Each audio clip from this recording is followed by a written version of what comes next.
To finish things off, he gets the squad disqualified and loots all of their bracelets for himself, since he needs that official recommendation from Perun.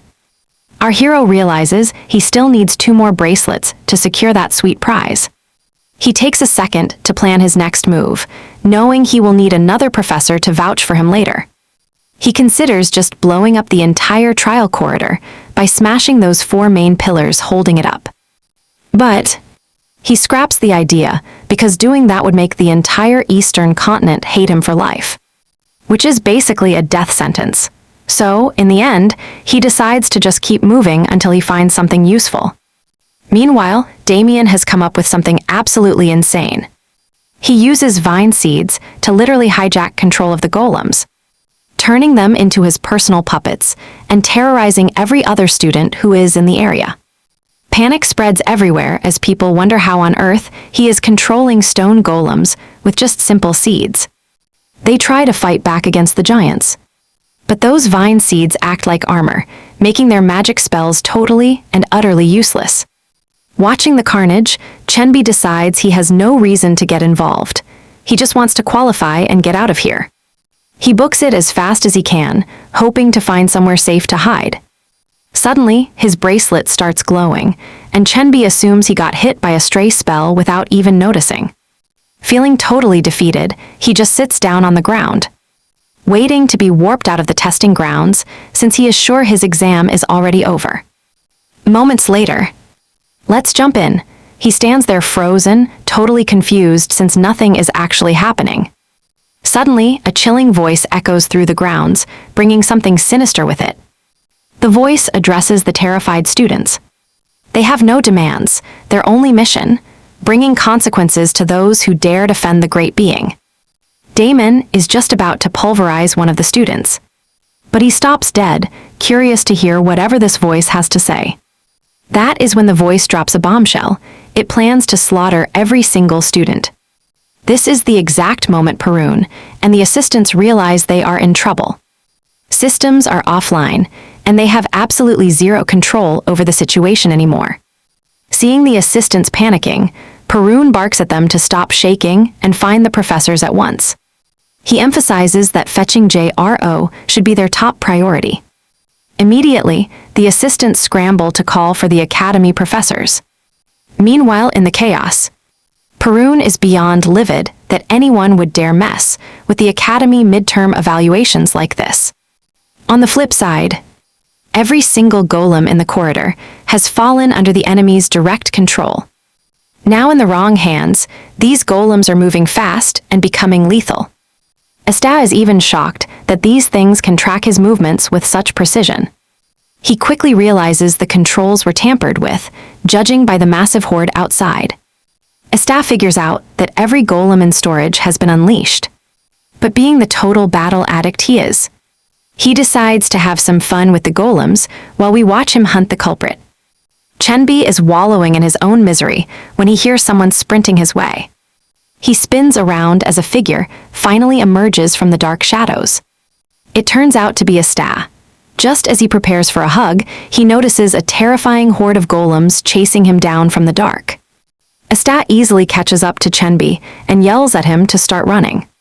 Just seconds into the chase, Esta realizes Chenbi lacks the stamina to outrun the golems and will be caught in no time at all. Switching to Plan B, he demands that Chenbi hand over his bracelet immediately. Chenbi is completely baffled. Esta explains that those golems are actually targeting the bracelets. They are linked to the control system, acting like a homing beacon for enemies. Hearing this, Chenbi hands it over but wonders what the plan is. Esta promises he will buy time for his friend to escape and find Damien. He reminds Chenbi that he has a family back home. Logically, he is the one who should survive this. At those words, Chenbi remembers his father telling him to focus on his magic. His entire family had been his biggest cheerleaders since he was young. Finding the courage, Chenbi leaves Esta behind, begging him to stay alive. As he bolts away, Chenbi tells himself he must stay alive because his family has sacrificed absolutely everything to support him through the years. Suddenly, he recalls his father calling him his pride and the realization hits hard. He starts to wonder if he is actually worth being proud of. In the end, he realizes he is just timid and nothing special. All right, check this out. Abandoning his friend gives him the reality check he truly needed right now. From this moment on, he vows never to let another shred of guilt weigh down his soul again. Chenbi turns back around, eyes burning with a new resolve that he is absolutely not giving up. He prepares to unleash the ultimate magic in his arsenal, a secret technique left behind by his former master. As the spell charges up, he says a silent prayer. This legendary attack is known as the Spear of Earth, and yeah, it sounds just as intimidating. Basically, it is built like a massive cavalry lance, designed to pierce through any defense in its path.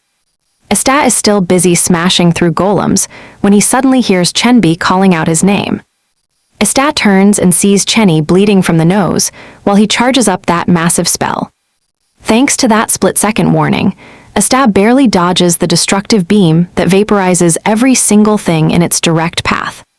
Once the dust settles, a massive crater stretches across the ground, but the cost was high. The power surge has Chenbi coughing up blood. Chenbi crashes down hard, but Estat catches him just in time. Gasping for air, Chenbi explains how his master named that destructive attack. He talks about how grand the technique is, but Estat isn't buying it. He tells him that a spell is only as great as the person casting it. At the end of the day, usage defines the power. Suddenly, Chenbi starts acting like he is right at death's door. Estat isn't having it and shoves a potion down his throat to keep him alive. In seconds, Chenbi is back on his feet, feeling absolutely amazing. Now, Estat has a problem. He can't just drag Chenbi around while trying to finish the mission. He takes a moment to scan the flow of mana in the air. Once he finds a safe route through the chaos, he points Chenbi toward the exit where the other students are gathered. Chenbi asks what he plans to do next, and Estat just says he has business to settle. Check this out.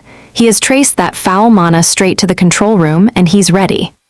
Estat heads toward the center of the facility, and as he gets closer, a familiar sense of dread washes over him.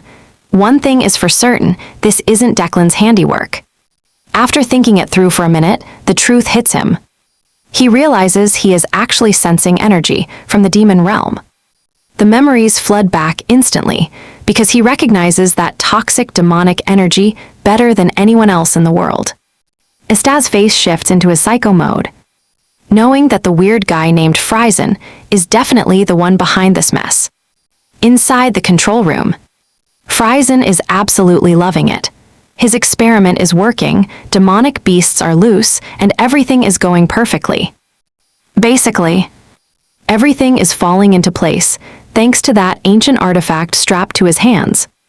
Using the artifact's special ability to cut through the fabric of space, Friesen managed to tap into the demon realm and seize total control of the room without a scratch. Friesen celebrates his win, but the partner standing in the shadows behind him starts questioning everything. He asks if Friesen really went through with a plan he wasn't even sure about.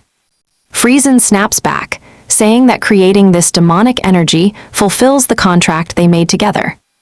The mysterious figure finally steps into the light, wearing a mask that hides his mouth. He tells Friesen that he can do whatever he wants, as long as the results stay good. All this guy really wants is to see a certain professor totally disgraced. Friesen bows low to the man, addressing him as the Great Hound of House Vimmer. The Hound snaps back, telling Friesen to keep the family name out of his trash mouth. Deep down, Friesen is fuming. Having to bow like a servant just because his family serves House Declan is humiliating. Essentially, he's putting up with this so House Vimmer will give him a place for his experiments, and so he decides to swallow every bit of disrespect the Hound throws at him for now. On top of that, his group has finally formed a forbidden magic sect they've named Salvation. Right then, the Hound asks how long until he controls the core. A student is heading right for them. Is he scared? No. Friesen is actually thrilled. He finally has his very first test subject for his research. He is eager to see what happens when a human is flooded with pure demonic energy. Usually, anyone exposed to that much power would just die instantly. But Friesen found something else hidden within the ancient texts. Apparently, mana users react differently. The energy doesn't kill them, it turns them into human beasts. Meanwhile, Ista is caught in a nightmare. Golems are closing in from behind, and monsters are ahead. Stuck between a rock and death, Ista chooses to charge forward. Friesen watches with a smirk until he notices something unsettling about him. Ista just grins. He tells Friesen he's coming for his head next. Friesen's smile vanishes instantly. The hound notices and asks if he's seen this kid before. Friesen says he hasn't, but he's desperate to know who this kid is. He's left shaking. How on earth does Ista already know his name? Then he watches as Ista pulls out a handful of bracelets he'd collected. Moving with insane speed, Ista lunges at the demonic beasts and slaps the bracelets onto them. This genius move pits the monsters and golems against each other. They're busy tearing each other apart while Ista just strolls right through the chaos. Friesen is losing his mind. He screams as he watches his precious creations slaughter one another. But wait, Friesen has bigger problems now. Ista is already tearing through the barrier, heading straight for the control room. Before the hound can even react, Ista breaks inside and tells Friesen he's been looking forward to this meeting for a long time. Elsewhere, Chenbai finds Damien. He nearly loses it when he sees the absolute carnage Damien left behind. A few other students are there with Damien, too. Dahlia is confused, asking Chenbai how he even managed to make it. That's when it clicks for Chenbai. They need to dump the bracelets. The golems are tracking them. He tries to warn them, but they think he's just trying to steal their points. Chenbai is stunned. He tells them that considering the situation, they have bigger things to worry about. Nobody gives a damn about a few stupid bracelets right now. He explains that the bracelets are linked to the control room. They're basically dinner bells for monsters. Someone asks if he figured that out, but Chenbai admits it was all Ista's doing. The second he says that, the girl just laughs, mocking him for letting a loser like Ista trick him into tossing away his only chance at winning. Alright, this guy thinks Chenbai is just terrified of failing alone, so he suggests they ditch their bracelets too. He keeps trashing Ista like a total loser. But Chenbai isn't having it. He knows Ista's worth, before he can even snap back though. Damon speaks up, cutting through the noise to talk about the very first time he met Ista. That first encounter defined everything for them. It is exactly why his trust in Ista is absolute. And then, Damon rips off his bracelet and tosses it away, telling the others they can have the damn thing. He looks at Chenbai and says it is time. They are leaving. Chenbai is stunned. This side of Damon, it makes him question everything he thought he knew. Back inside the control room, Ista tells Friesen he has been dying to kill him. Friesen, he is just lost. He has no clue who Ista even is. Friesen looks to the hound, reminding his guard of the job. But the hound just stares, asking Friesen if he is really sure he doesn't recognize Ista. Friesen insists there is no connection at all. So the hound finally steps up. A contract is a contract after all. He draws his lethal weapon, a wicked-looking chain sword, promising Ista that he is about to vanish from this world forever. But Ista isn't intimidated.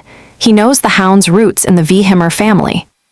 They are an elite clan, famous for piercing power that rivals the best archers in history. But one child was raised in the shadows, separate from the rest, the hound. He is a man who lives like a literal predator on the front lines of the hunt. Ista just scoffs, asking why a warrior like him is playing lapdog to trash like Friesen. The hound freezes. How does this kid know that name? He demands to know Ista's identity right now. Ista just ignores the question and repeats his own. The hound laughs it off. He thinks the fear of death has finally broken Ista's mind. He wants answers, but Ista just keeps pressing him with that same mocking question over and over. Snap! The hound lashes out, throwing his blade at Ista. Ista dodges effortlessly and just keeps asking. Ista keeps closing the distance. But the hound thinks he has the upper hand.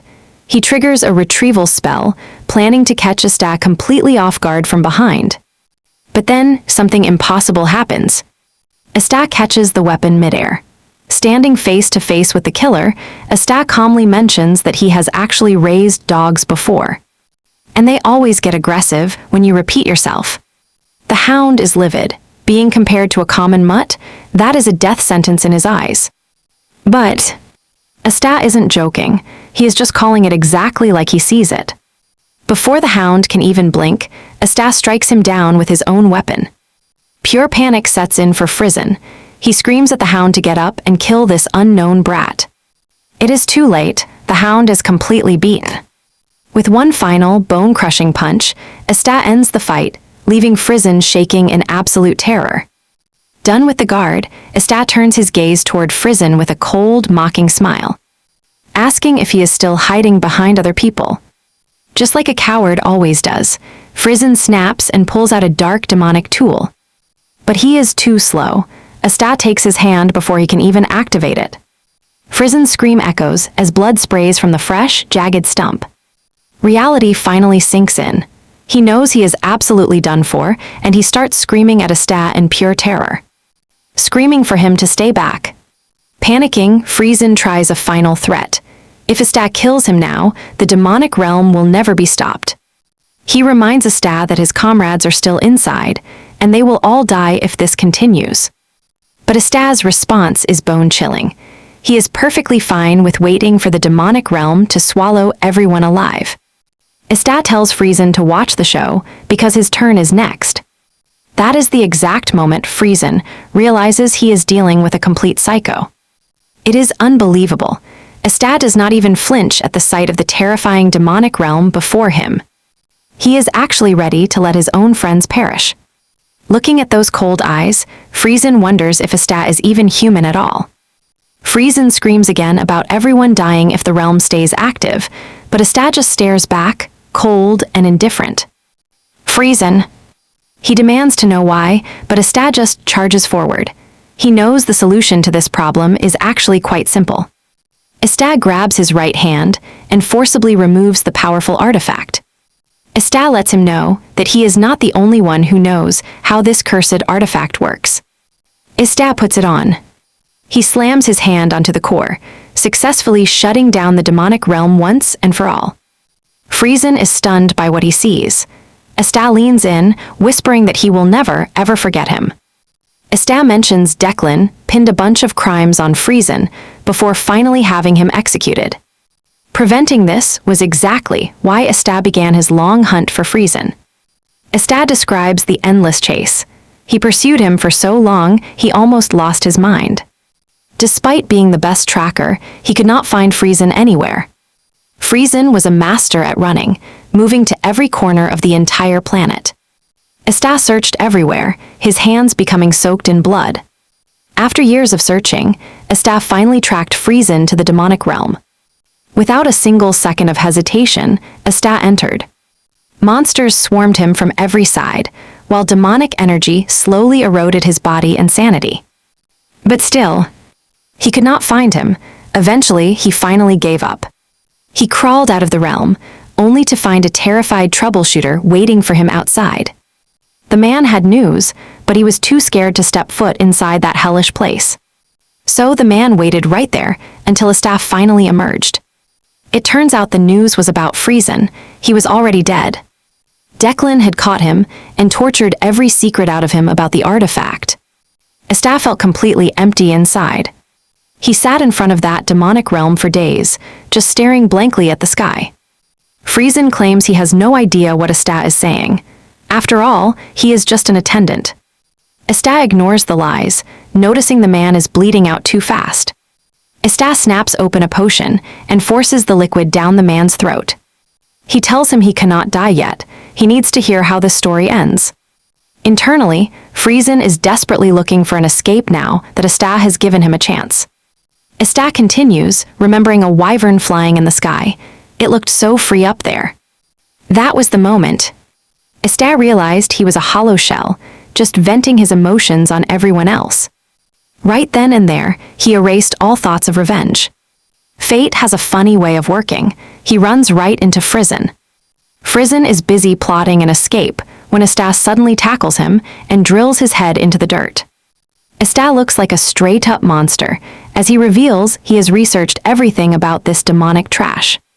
The realm's secrets and those disgusting experiments, he learned it all for this exact reunion. He actually documented the way every single one of his comrades died. Now, he is going to spend his time making Frizen feel every ounce of that agony. Frizen's face is drenched in pure terror and cold sweat. It is the horrific realization that Asta is actually going to enjoy every second of this.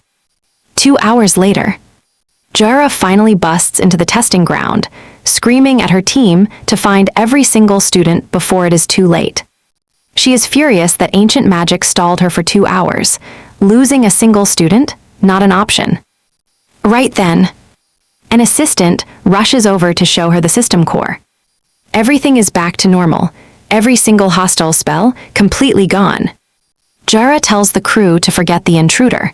Saving the kids is the only priority right now. Keep it quiet.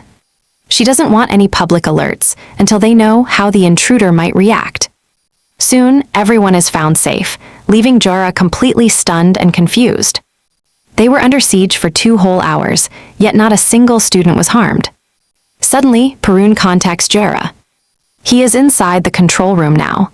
He shares the visual feed, and what they see is a nightmare. Jara's blood runs cold. 2 mangled, unrecognizable bodies are slumped on the floor. Who could have carried out such a brutal slaughter? That is when she remembers Asta's file.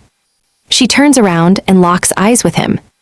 It is obvious that boy is hiding something very dark. Moments later, the headmaster arrives at impossible speeds. Jara is stunned that he made it from the eastern outskirts across the entire continent so fast. The headmaster, he is just glad Jara managed the situation so well. At the same time, the headmaster is quite interested in the specific report Jara sent him. The report claims Asta was the one who annihilated those intruders with such sheer brutality. See, every mage has a heart demon that strikes without any warning. Usually, it ends in total disaster. In his past life as a troubleshooter, Asta never had one. But, seeing his friends die to forbidden magic left a rage he tried to bury deep inside. He thought he was fine until he met Frizen in that trial corridor. That is when all those suppressed emotions finally exploded. It felt like he was carrying a ticking bomb in his chest, ready to explode. Fast forward 1 week. Asta decides it is finally time to master the Crimson Fire secret tome. Back in the day, he only used non-attribute secret arts given to troubleshooters. However, this is his first time touching an elemental art like Crimson Fire. Alright, this is why he's obsessively studied the initial phases over and over again. But he's also triple-checked the ending to ensure the whole flow feels absolutely perfect. The primary mana circuits aren't that different from the heavenly origin technique he knows. But circulating through the Crimson Fire circuits, that only generates fire elemental mana. Which means he has to focus and keep his mental image steady. Right then, Asta finally manages to trigger the tome. He starts pulling in mana, igniting a flame that starts in his chest and burns through his hands. Once the manifestation is complete, he moves straight into compressing the actual spell. He immediately realizes the toll on his body is way higher than when he's just using his usual non-attribute mana. Against all odds, he manages to absorb some of that power, and Asta feels like he's finally 1 step closer to Farron. He's genuinely relieved to finally add a fire attribute to his basic martial arts. Just as he's wrapping up and planning his next move, he feels a massive presence. Someone is waiting right outside the building. No doubt about it, this person is here to call him out. Asta doesn't waste a second and steps outside. To his shock, it's the old dwarf headmaster. Then, the headmaster admits he finally sees why Jara was suspicious. Asta handled that fire mana with perfect precision. He says Asta is truly special. Our hero just casually brushes it off, calling him principal. But the old man quickly corrects him, "Call me headmaster instead." Suddenly, the headmaster lets out a mountain of heavy aura, leaving Esta wondering what on earth is going on. Luckily, he's a former troubleshooter. He's not the type to get paralyzed by fear. He manages to stay upright, and the headmaster finally speaks. He reminds Esta that he's the highest authority in this academy, and he expects a proper show of respect. Esta immediately bows his head and shouts out a greeting at the top of his lungs. But the headmaster tells him to pipe down. He can scream all he wants, but it won't matter. No one is coming to help because he's completely blocked out all sound. Esta is stunned. This old man is way sharper and more intuitive than he looks. He was hoping to attract some witnesses, but the headmaster already saw that move coming. Now, Esta asks why he's even here, and the old man says he has questions. But Esta's answers, those will be the decider. The headmaster moves to take a seat. The resulting pressure is so intense that Esta is forced down to his knees. The headmaster explains that Jorah thinks Esta is hiding something huge, and now he wants to see it too. Esta is completely floored by the sheer power this old man possesses. It's hard to believe this is the same guy who couldn't even finish a speech at the Grand Hall. He has to admit it, the headmaster is a total monster in a league of his own. Even so, Esta doesn't think the man quite measures up to Declan. With that thought, Esta finds a gap in the headmaster's mana flow and snaps right through it. Once he's finally free from that crushing pressure, Esta tells the headmaster he knows this is all about what went down back at the trial corridor. The headmaster is shocked. Esta isn't even trying to hide it. Why bother? It is honestly not worth the effort. He'd prefer it stay secret, but you and I know some things are too big to hide. Esta kicks things off by asking the headmaster what he wants to know. Honestly, Esta is baffled by this guy's mood swings. One second he's serious, the next he's all smiles. The old man replies he'll ask the questions. Esta should just answer what he can, unless he wants a beating. With a deal struck, Esta takes a seat, ready to hear the headmaster out. But before the interrogation starts, Esta drops a cryptic little parable. He shares a story about a wyvern becoming the prey. That gets his attention. The headmaster shifts gears, comparing this to a battlefield. He demands Esta treat him like a senior, or he's getting knocked out cold. Esta takes the hint, bowing deeply and calling him senior. The headmaster loves the obedience, now that they're on the same page. He lets out a terrifying, furious aura, demanding to know why Esta brutalized those intruders so badly. Esta's stunned. He realizes the old man's rage isn't for him, it's for the invaders. So Esta asks the big question, what's the plan for all this? The headmaster's answer is simple, crush the intruders and their sponsors. And besides, he's confident the Emperor will give the green light for the carnage. He's even planning to call in his old squad. Esta realizes he's talking about legendary war mages and knights from back in the day. Clearly, these guys are anything but ordinary. Esta tries to shift all the blame onto Declan. But the headmaster sees right through the lies. Esta's impressed, he really wanted to pin it on Declan. Finally, Esta comes clean. The real culprit is someone named Vimmer. The headmaster wonders if they're both from the Vihimmer family. But Esta clarifies, one of them is Frizen, a magitech engineer. Now the headmaster needs proof. Does Esta have any actual evidence? Esta just smirks, asking if he has to spoon-feed him everything. The headmaster can't believe the sheer nerve of this kid. He demands to know how Esta even knows these names, so Esta explains it all. After all that, Esta gives his best answers, while carefully hiding his regression and the grimoire. Even so, the headmaster's sheer anger is palpable as he finally vents his frustration. He mentions he's heard a rumor that Esta wants to build a tower. He's even willing to stock the entire first floor with books for him. Esta's thrilled and thanks the headmaster for the massive assist. But there's a catch. Esta gets the admission ticket only after a favor. The moment he hears that, Esta knows he's about to be in deep. The headmaster sees the worry on his face and tells him to brighten up. The favor can wait. For now, he focuses on the demonic realm artifact. He admits it's dangerous. But its spatial severance ability would be perfect for Asta's new library. Asta can't argue with that logic. The thing is incredibly useful. Even the Academy's top professors couldn't crack its secrets. Asta is totally convinced this thing will be a game changer for tower defense. But there is a catch. Our guy knows basically zero when it comes to the world of Magitech. The headmaster suggests he goes to see Jorah for some expert advice. He promises to vouch for Asta since Jorah is one of the few people he actually trusts. Still, he suspects Jorah will be way more curious about Asta's identity than he ever was. To fix that, the headmaster cooks up a fake backstory just to keep things safe. By the next day, Asta is hitting the books when Damien and Chenbi suddenly arrive. He is absolutely floored seeing how much weight these two packed on in just 1 week. It is a shock to see the other students actually getting along with Damien and Chenbi. Chenbi explains that everyone is grateful because of that clutch bracelet info Asta shared back during the trial corridor. Honestly, they even scored elixirs as gifts, and their parents are helping now too. Chenbi thanks him. But Asta shrugs it off, saying Chenbi was the one who actually stepped up to convince everyone. He tells Chenbi that he was the one who truly made the change happen himself. Then Asta asks Chenbi what exactly Damien was doing back in the trial corridor. Chenbi says Damien used plant magic to bind a golem and basically put it to work. Essentially, he was controlling golems and named them Cerberus 1 through 3, just as Chenbi sits to have a proper talk. Jorah suddenly appears and demands that Asta follows her to her office right this second.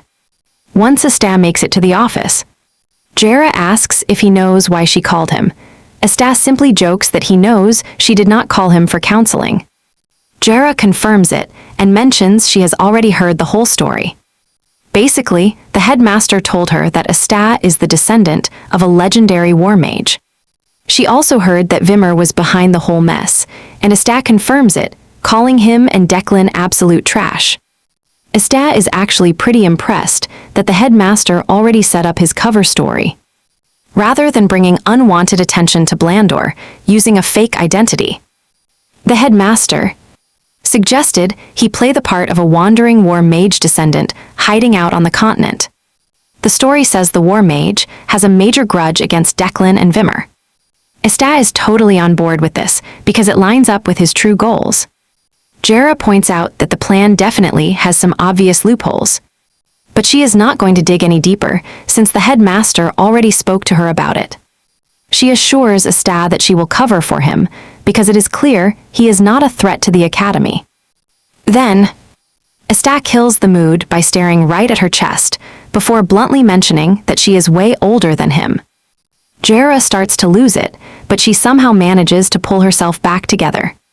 She convinces herself he was just trying to pay her a compliment and plays it cool. Jorah praises Asta, admitting it was thanks to him that the students in the corridor were kept safe. Right then, Asta tells Jorah all about his new plan. He wants to build a library and asks if she can support him with some academic publications.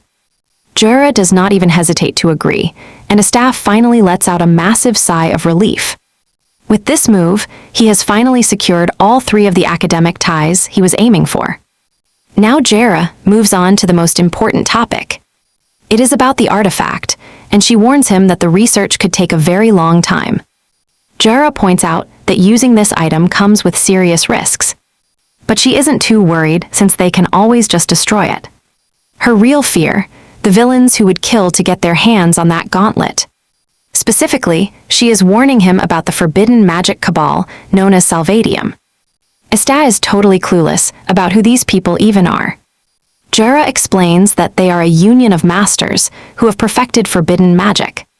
Their methods vary, but they all share one dark goal, recreating the demon realm.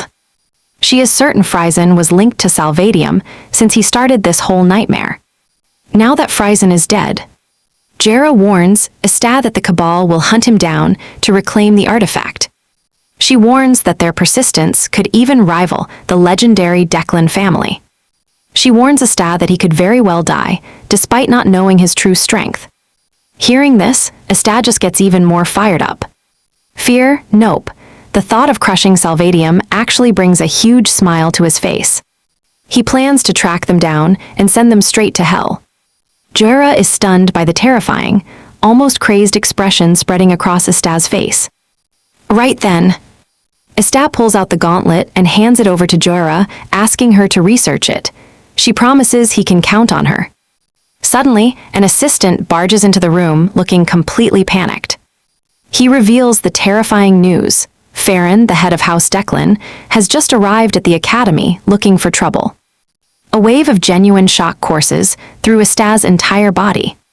The entire academy enters full panic mode as the headmaster orders a total lockdown. Students are rushed back to their dorms while security is locked down tight. The headmaster, Parn, alongside Jura, prepare to welcome Declan to the academy grounds. This is the first time the headmaster will see Declan, the man who rose to family head at 30 thanks to his legendary, great achievements. But it is no secret that Declan's list of atrocities grew exponentially once he seized power. Still, the headmaster refuses to judge him based on rumors alone, but at the same time, Parn is not at all happy that Declan is riding his horse straight into the academy. Usually, no matter how famous you are, everyone is expected to walk these grounds. Declan finally pulls up to where the trio is waiting and asks if it is finally time yet. The headmaster is totally confused, asking Declan exactly what he means by that. Declan brings up the news he heard regarding the sudden attack on the trial corridor. The headmaster matches his cold energy, reminding Declan that he is speaking on events that have not even been confirmed. The headmaster is fuming because he knows the Declans are behind this, yet the man acts totally innocent. Just then, Declan flashes a fake smile before announcing he is only there to offer his assistance. He opens his pocket space while explaining how he managed to capture the culprits. Inside that pocket space sit the severed heads of the people who led the attack. He notes that a man named Vihimmer was their leader. Declan boasts about his clean work, wiping out Vihimmer and his children entirely. Meanwhile, Esta watches from a nearby rooftop, not at all surprised that Declan murdered Vihimmer. But he is definitely worried about how suspiciously perfect the timing is. Alright, so Esta realizes the only person he told about Vimmer and Declan was the headmaster. Yet Declan appears just one day later. Is it just a coincidence, or is Declan truly that meticulous with his moves? Still, Esta is relieved. He finally has a real shot at reaching Declan in this life, even if the guy is still way above his current power level. A few days later, and the academy is back to its usual lively self. But Farron wasn't just visiting, he had actually set something big in motion. He is planning to enroll a direct descendant of Declan's bloodline right into the academy. Basically, he is playing the hostage card to keep things in check. A classic move only the most prestigious houses pull off. Almost like it was coordinated, the imperial house suddenly announces the third princess is enrolling too. But that is a problem for the future. Esta expects all that to go down next year. To get everyone's spirits up and celebrate properly, they organize the massive Pistoniki Festival. It is a grand victory celebration for the students who served during the Age of War. Esta figures the academy is treating that trial corridor incident just like a real war. It is a great way to lighten the mood, plus, they even permitted alcohol, giving everyone total freedom.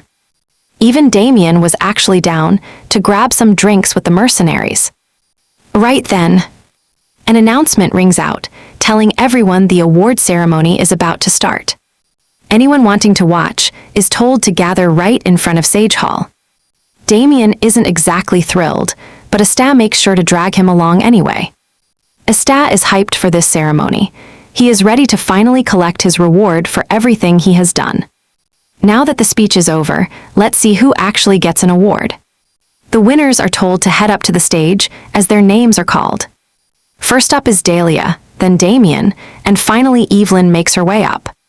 And don't forget Chenbi and Esta. As the five of them walk toward the stage, Esta is left wondering what exactly Evelyn did to earn herself an award here. He is a bit suspicious, especially since he doesn't remember her from his past life at all.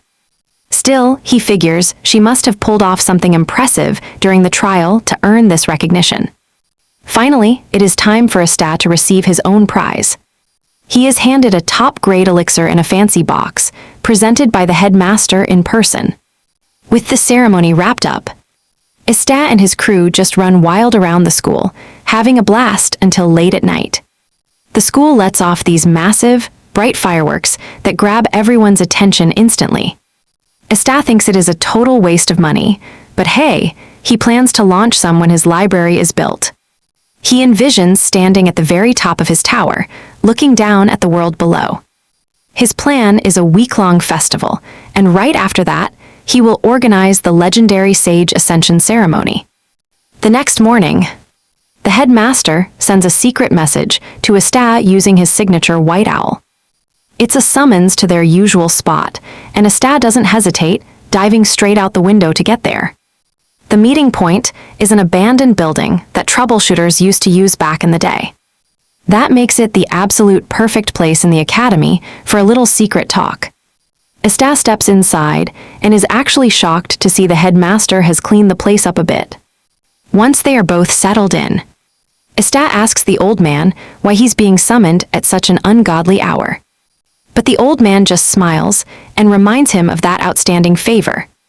Right then, Estat remembers the deal. He traded a favor for that library pass. The headmaster laughs, claiming this favor is actually a total breeze. All he needs to do is deliver a letter to an old friend. Estat takes the letter, but he's already got a really bad feeling. Estat asks for the exact location, and the headmaster points him toward the hammer and great forest where the target is currently hiding. Estat is completely floored. That forest is a place that has been untouched since ancient times, filled with deadly monsters and rare magical materials everywhere. He can't believe the old man is sending him into such a death trap. The headmaster just teases him, saying plenty of other people manage to live there just fine. Just check a few base camps and you'll find him, no problem. Estat starts to worry about the danger, but before he can complain, the headmaster interrupts. He forgot to mention he's already prepared a little something for him. He slides a list over, and Estat is left absolutely speechless. Every single item listed is incredibly expensive and rare. The headmaster grins and asks what he was about to say.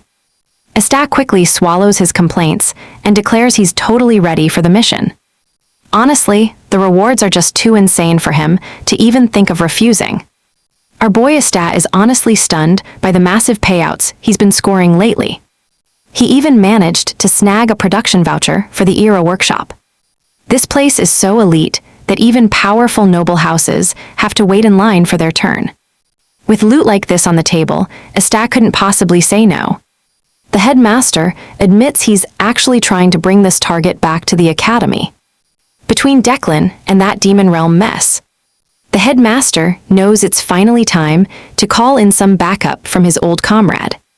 But the guy claims he's busy with some personal business. So the headmaster wants Estat to head over and help the guy wrap things up.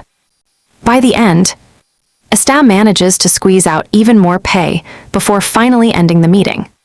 Once he's alone, Estat starts plotting his next big move.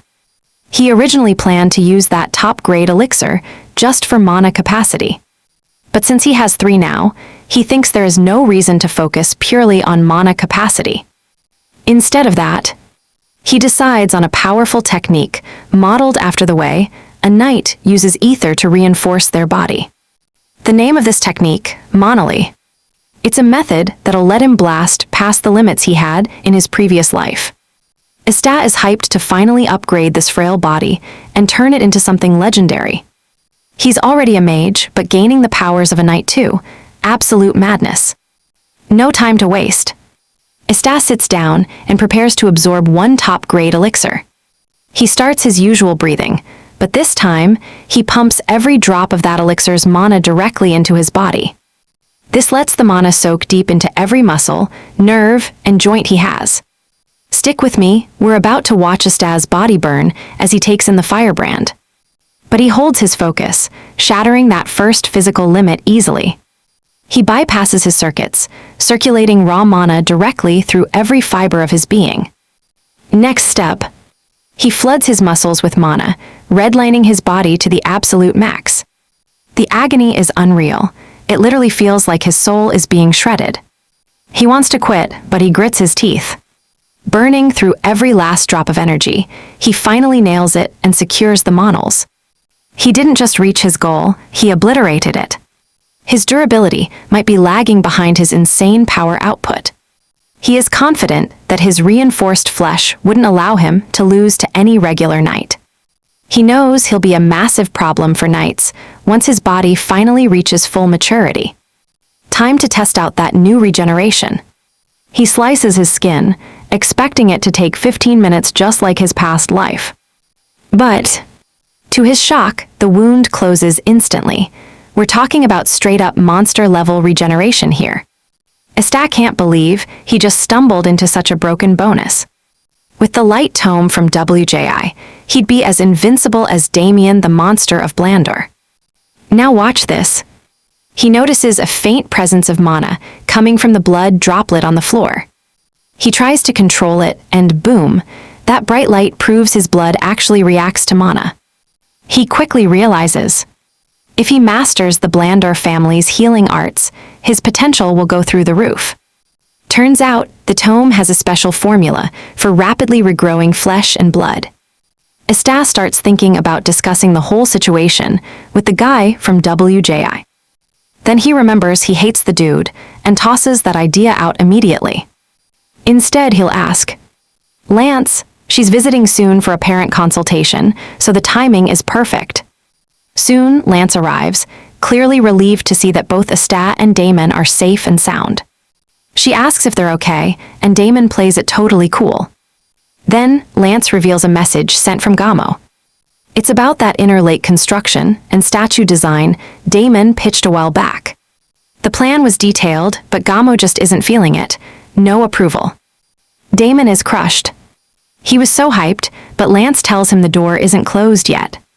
If he can rank in the top 16 during the Academy's midterm evaluation, she will finally have the leverage needed to convince Gamo. Estat sees right through her. He knows exactly what she's doing. No need to panic. He's got Estat and Chenbi by his side to pull him through.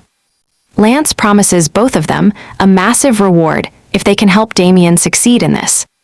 Estat knows he is finally being pushed to the wall. But he needs that formula, and Lance is his only shot. Time to play along. And so, Estat agrees to help, but when Damien is asked how well he understands the basics of magic. But he just stands there like a deer in headlights. He doesn't have a single clue what the basics are. When he is asked for his books, you and I watch him pull out an entire box overflowing with them. Chenbi can't believe his eyes. He is already convinced they're about to walk straight into academic hell. Chenbi asks if Damon actually turned in his assignments on time. Turns out, the answer is a solid yes. Chenbi lets out a huge sigh. They really dodged a bullet with that one. But Estat, he's not buying it. He thinks Damien is definitely hiding the truth from them. When Estat checks his actual current standing, he sees the kid is failing almost everything except for his cultural studies. Probably the only useful thing he actually learned from his high-class family education. Magic classes are the real issue here. It's his biggest struggle. Estat is actually worried he might end up hitting the guy while tutoring him. Right then, Furion pops up, admitting he was eavesdropping on the whole thing. He overheard the conversation about tutoring Damien. Estat asks why he's even bothering to come to them about this. But Furion claims he might actually have the perfect solution. Damien's face lights up the second he hears that. Estat isn't impressed though. He clearly doesn't trust this guy one bit. So Furion decides it's time to show them some real proof. He pulls out a sheet that Estat recognizes right away. It's a complete breakdown of every recent exam at the Academy, and it even includes the specific papers each professor likes to give. Essentially, everything from classes M1 to M3 is summarized. Chenbi is completely blown away. As for Estat, he still hasn't forgiven Furion for what went down at the trial corridor. Still, he believes this might be their only real ray of hope. He's barely holding back the urge to punch the guy, but then Furion mentions there's one big condition attached to the deal. Estat realizes he won't have to wait long before finally hitting the dude. Furion's condition: he wants Estat to help him in the combat matches after midterms, believing that Estat's insane battle knowledge will help him finally pass. With Estat's expertise, he knows he can actually make it. Estat agrees without wasting a second. He even tells Furion to follow him to the gym right now, mostly because he's itching to beat the guy up. Furion panics, revealing the training isn't for him, but for someone else entirely. Estat's mood shifts in an instant. Furion tells him to follow along to meet the mystery trainee. Before long, the two of them are heading out of the academy. After twisting through countless alleyways, Estat's patience is wearing thin until they finally arrive at a high-end training center. Looking at the place, you and I can tell this person is seriously rich. A moment later, he finally meets the student, and it is Dahlia Day. Furion pulls her aside, asking if she's really sure about choosing Estat. Dahlia is firm, it's Estat or nobody. She has zero interest in relying on her family's name for help. She begs Estat for help, but he's already got another plan. He suggests she should just use Furion as a trainer instead. He's busy tutoring Damon, so Furion should be the one to coach her until the exams are officially over. Furion is stunned, and even more shocked once he realizes that Dahlia might actually be considering the offer. Furion is screaming at Estat. He claims the debt is settled because he already handed over those rare study materials. But Estat fires back. He says his old debts are already paid. He is still coming for Furion because of what he did to Chenbi in that trial corridor. Furion is completely stunned. He never expected to get caught red-handed. Suddenly, Dahlia steps in and accepts the offer. Furion loses it, screaming at the top of his lungs. He demands to know why they are making deals for him when he never even agreed to help. He boasts about being a proud descendant of the powerful Dai bloodline. Estat just laughs it off. He says Furion can claim whatever he wants, he does not care. Since Estat needs a punching bag right now, he thinks Furion will do just fine. Furion's pride is crushed. With no other choice, he slinks away, mumbling about having exams to study for.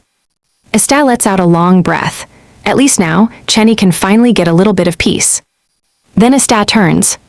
He tells Dahlia he will fulfill his end of the bargain, since the payment is already in hand.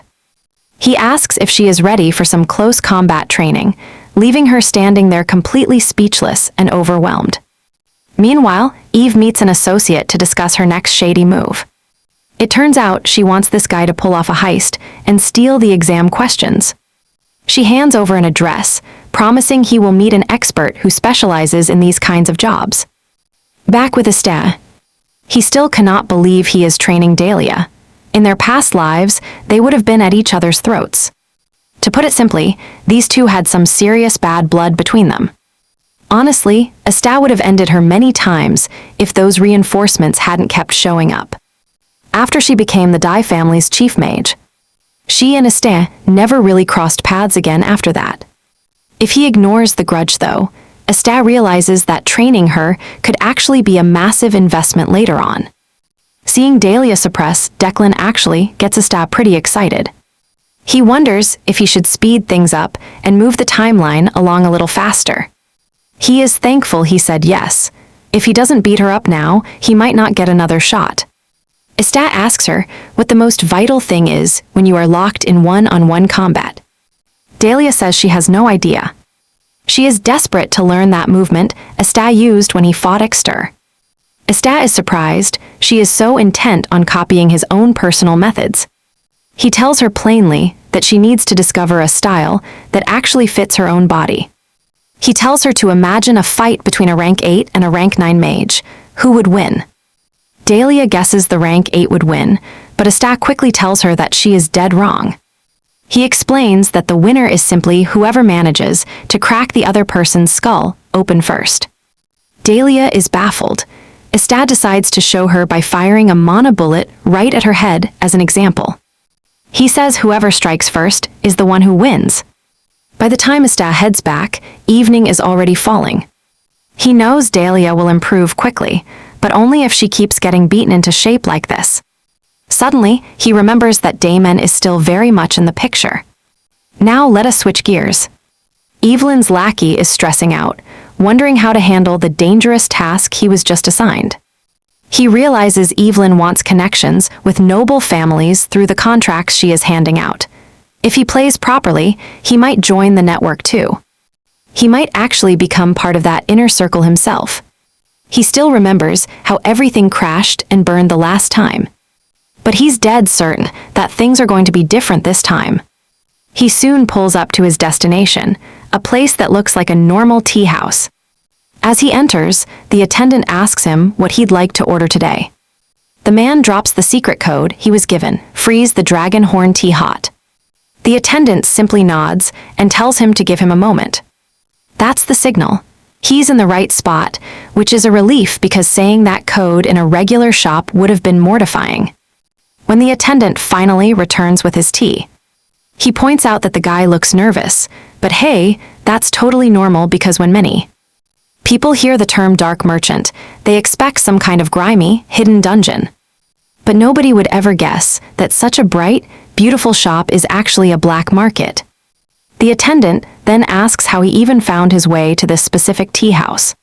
He reveals his true goal, scoring the exam papers for the Academy's basic first-year class.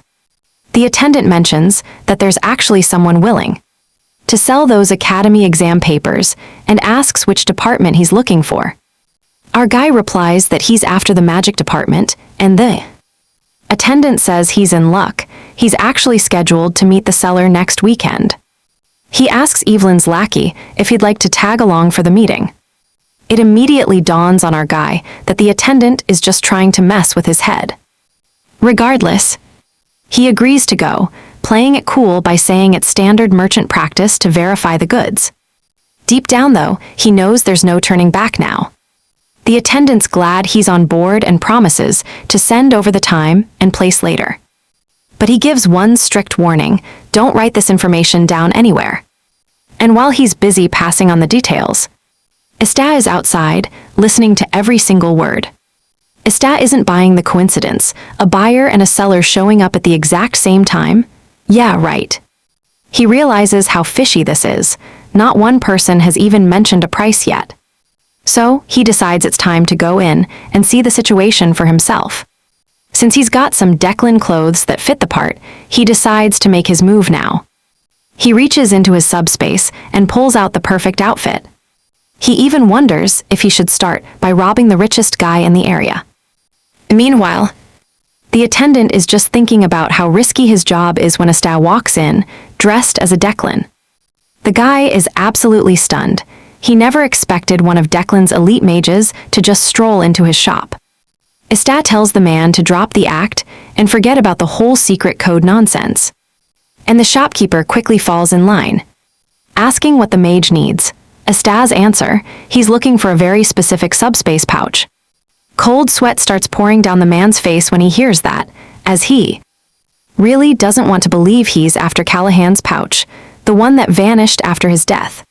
He's terrified. Why on earth would Esta be looking for it here? He quickly swears that they've never seen an item like that before. Esta then asks about that boy who just left, noting how incredibly suspicious he looked. The attendant is completely floored by that question, left wondering how he's supposed to handle this dangerous situation. Esta doesn't have time for games. When the answer takes too long, he lets out a terrifying aura that screams danger. This attendant is absolutely paralyzed. He just realized he isn't dealing with a normal Declan mage, he's facing a monster. He folds instantly and tells Esta he will spill everything about his talk with the boy. After all, it has nothing to do with the Declan family. Esta is ready to listen, but let's be real, he's the one who will decide if there are any secrets worth hiding. Before the guy can even start, Esta cuts him off. He wants the full story right now, no filter. On their way to the warehouse, the dude is shaking, nervously asking why they even need to go check the warehouse at all. Estah's response, he needs to see everything with his own two eyes, no exceptions. Estah keeps the pressure on, staring into his eyes and making him sweat buckets. He asks if there is a secret hidden somewhere, basically gaslighting the guy into playing along with him. Descending into the basement, the attendant keeps whining. Does it really have to go this far? He is terrified. Estah tells him there is nothing to worry about if he's innocent, even swearing it on the name of Declan. He promises that whatever he confesses right now will stay a secret forever, as long as it doesn't involve the business of the Declan family. The bombshell drops. The boy was actually acting under Evelyn's direct orders. The guy admits he is just a businessman in it for the cold, hard cash. He doesn't know the specifics, but word is she is trying to score academy papers on the black market. Estah is genuinely shocked. I mean, Evelyn is literally the talk of the entire academy right now. She's the perfect role model, someone everyone looks up to because of her rock-solid morals and reputation. Now Estah is left wondering why a girl like her would ever get mixed up in this. It is crazy that some are stuck, grinding as a private tutor, while others have the luxury to just throw money at whatever they want. When they reach the warehouse, Estah sees it is packed with high-end gear. He tells the staff that everything looks fine at a first glance. But you know Estah, he still wants to double-check to make absolutely sure there are no issues. He orders them to bring 2 subspace pouches. Anything suspicious is coming home with him. Talk about a power move. The attendant just freezes in fear. He knows he's completely done for. Game over, man. Meanwhile, Chenbi is struggling with Damien. This kid literally argues that his way is better every single time. Damien keeps insisting that his spell is working just fine. But Chenbi has to remind him that the stabilization formula is actually kind of important for a reason. Furion is about to lose it. He's realized he's trapped in a whole different kind of teaching hell. He knows Damien is a genius. But he's the type of genius who has absolutely zero grasp of basic common sense. Honestly, whatever Damien is doing completely defies logic and everything we know about magic. The spell shouldn't even work, yet he finds a way to pull it off effortlessly every time. It makes him wonder what's going to happen when a staff finally gets around to teaching Dahlia. Right on cue, Dahlia appears on the scene. Furion's jaw drops when he sees she's been completely wrecked by Estah's special training sessions. 1 week flies by, and Chenbi asks Furion for his progress.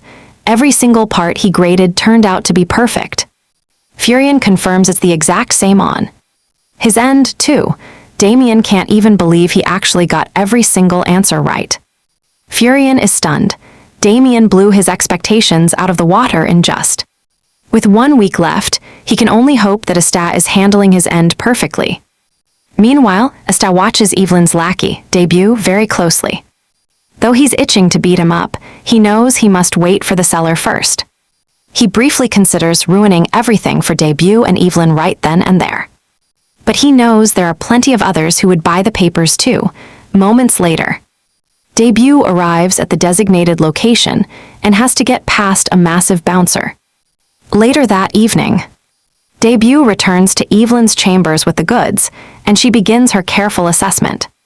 It's the real deal. Evelyn promises Debut that even more opportunities are coming his way.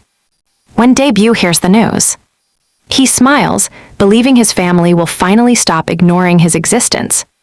Evelyn then dismisses Debut from her presence. She promises to reach out again once they confirm everything is intact. Evelyn adds that from this point forward, Debut will be in charge of distributing the exam papers, and he gladly agrees. Once he leaves, Evelyn mocks him for being such a massive, gullible idiot. She then asks her assistant if their actual plan is moving smoothly. He confirms, revealing that within a few short days, every single job Evelyn was involved in will be replaced by Debut's name and Ping Groove. Evelyn tells her assistant to ensure total perfection, since using Debut as a scapegoat is the whole point. Estah hears everything. He can't believe just how rotten she truly is. This leaves Estah wondering if there is a way to handle this while ruining the whole operation. He must guide Evelyn carefully to ensure she never does this again. He recorded everything with a crystal orb. But Asta knows it would be a waste to use it now. He is confused. He usually smashes things, but that won't work this time. Then an idea strikes, a way to guide Evelyn properly. Asta reaches for the papers and starts copying them onto a new sheet. He's impressed by his own handwriting. This is because he used to copy others' handwriting a lot when he was young. Asta never expected he would do this again for something like this, but he's proud of the result. Once the copying is finished, he decides that Evelyn is about to become a very good person. Meanwhile, Dahlia finally understands Asta's lesson about landing the first strike. Soon afterward, the exams finally end, and every student wonders if they wrote the right answers on their sheets. One student, Demon von Haremmer, is one of Evelyn's clients. He's thrilled, boasting to his peers about how he crushed the exam. Demon is the eldest son of Viscount Haremmer. His family controls the kingdom's main grain warehouses. Evelyn is thrilled to secure a strong partnership with the cereal field owners via leaked questions. Basically, she has 4 separate deals, just like this one running simultaneously. She figures this is the deal of a lifetime. Honestly, she is absolutely certain that things will only keep going her way from here on out. Suddenly, an examiner enters the hall and tells Demonin to follow him because the director is waiting for a meeting. Cold fear grips Evelyn when she hears this because it can really only mean one thing. The next morning, the first-year students are ordered to gather in the Grand Hall for an urgent emergency meeting without delay. The students are totally confused because the innocent ones have no idea why they are being summoned like this out of nowhere. Some already know about the massive cheating scandal, and Evelyn is shaking where she stands, terrified of what is next. She wonders if the whole mess can be traced back to her. But she is confident it won't be, since she didn't leave a single trace. At the same time, she wonders if Dibei messed up. But she tosses the thought aside. Dubit might be slow, but he is definitely not that reckless. The examiner soon enters the room and tells everyone to keep their mouths shut. He says he is aware that the rumors are already spreading like wildfire. But he is going to clarify the situation for those who still have no idea what is happening. The examiner reveals several students were caught cheating during the first-year midterm exams, and it is a disaster. He goes on about how shameful it is for such a scandal to hit their prestigious academy. This immediately confirms the worst fears for those who were already suspecting that something was going down. The students know the guilty ones are finished, while Evelyn is practically shaking in her boots from pure terror. The examiner says they found the main mastermind behind the scheme, and it is Dibei who has been expelled along with his 4 other accomplices. Additionally, the academy will be demanding full compensation for every bit of damage. The examiner adds that the school faculty didn't actually crack the case. It was actually a student with an unbreakable sense of justice who did. The examiner informs them they have gathered to reward the incredible courage of that specific student. Just then, he calls out Evelyn's name and tells her to step forward in front of everyone. Evelyn is completely shocked to hear her name, but the other students start cheering for her immediately. She tries telling them she wasn't the hero, but they just assume she is being humble and don't give her a single chance to even plead her case. She is pushed to the front as the legendary hero who saved the day. Evelyn is totally lost, and her spirit just cannot settle with how wrong this whole situation is. Meanwhile, Asta stands in the back, clapping for Evelyn. He is silently urging her to stay on the path of righteousness from this moment forward. She has basically become a benevolent judge now, correcting every corrupt soul in the school. 1 week after this, the students are informed that the rankings are finally up, and they all rush over to check their results. Damon and his friends are blown away to find him sitting in the 18th position, way higher than they expected. Asta maintains his cold posture and tells Damien to look closer. It turns out Demonin is ranked 7th, which is higher than him. Just then, an examiner shows up and tells the group they actually posted the wrong results. He walks to the board and plasters the correct test results for everyone. This time, Damon moves even higher to 16th place, and he nearly goes crazy with pure joy. Estelle, on the other hand, is just glad that Damien passed. Because he can finally claim his reward, that legendary multiplication formula he has been after. Chenbi is hyped about Damien winning, thinking he's actually got a real knack for teaching. He even suggests sticking around after graduation as an assistant to stay in the advanced class. But the moment Estelle hears that, he tells him to zip it immediately. See, he didn't really mean to snap at him out loud like that. But he only did it because he genuinely cares about where Chenbi ends up. Asta drops some truth. An assistant was actually behind that recent cheating scandal. Turns out, the guy was so incredibly broke that he had no choice but to sell exam answer sheets just to pay his bills. Then Asta asks him, does he even know how long it takes to move up? To go from assistant to associate professor, Chenbi thinks it's only about 3 to 4 years. Asta scoffs, who told him that. Chenbi admits his source was just pun. Estelle gets serious, asking if he truly wants to be a professor. Chenbi admits it actually seems pretty rewarding in its own way. Chenbi wonders out loud if he questions whether he is truly cut out to be a professor, but Estelle assures him there is a way if teaching is his ultimate dream. His advice becomes something more. An archmage, someone so incredibly powerful that absolutely no one would ever dare to challenge them. With a smirk, Estelle tells him that as an archmage, he calls the shots. He could train students however he wants, just like he successfully did with Damien. That really hits home for Chenbi. Estelle can see the gears starting to turn in his head. This is the goal.